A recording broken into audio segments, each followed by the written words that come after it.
Alright guys, thanks for clicking to the second video. The second video is going to be about what kind of softbox should you buy, what shape should you buy, and what size. We have Octaboxes, we have parabolic deep softboxes, we have strip boxes that I use for product photography or for fashion photography, and because I'm kind of in crowded area, I couldn't put all in one frame. They have different mount, meaning you can attach different mount from different companies that is gonna fix your softbox to the source of light. It can be continuous light, video light, it can be a flash, it can be studio strobes. These softboxes that I use, they are double layered modifier or diffuser. Some of them come with the grid that in the third video we're going to talk about why to use the grid. Some of them don't come with a grid. If you don't want to watch the third video, now I am telling you, don't forget to get a grip or honeycomb. Okay, Peter, enough talking. Let us know, how big should I buy a softbox? The bigger, the softer. The bigger, you need to use it for a bigger subject. According to the size of your subject, you need a bigger softbox or light modifier. How close should I get my softbox to my subject? The smaller your softbox is, the tighter the angle of beam is, meaning you can move your softbox a little bit away from your subject. Whereas when you're using a big softbox, you need to get it close. Why?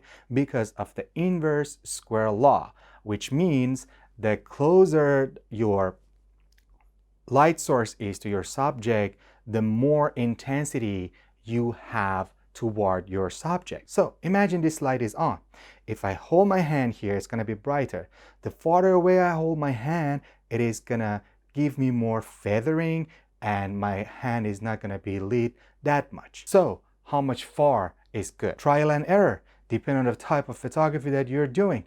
You need to move your softbox all the way around to get that beautiful highlights and shadows and tell the story with your light. Okay, third question. What shape should I buy? You can buy any shape that you want. You can buy square, you can buy like a strip, rectangular, you can buy circular, you can buy octagonal,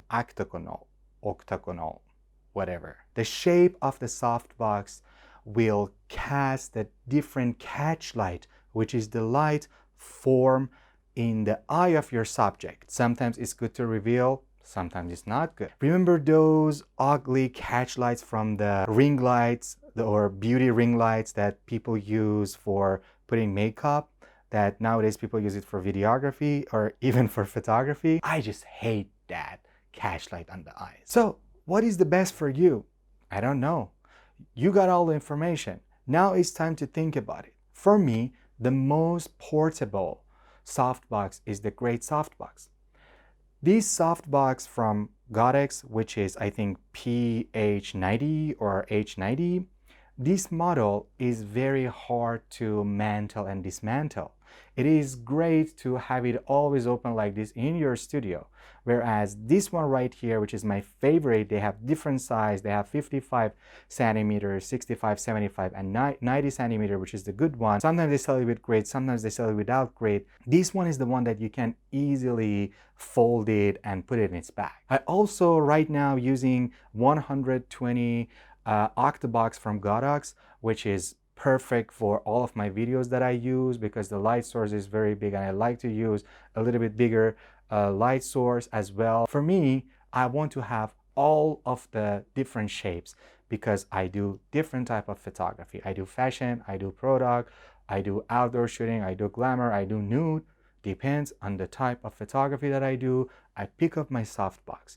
Another thing is the output of your flash or your continuous light, video light, or a flash strobes that you have in your studio or you want to use it outdoor, that is very important too. You are not gonna use 8600 Godox on this one. Most probably you're gonna start from 90, which is this one.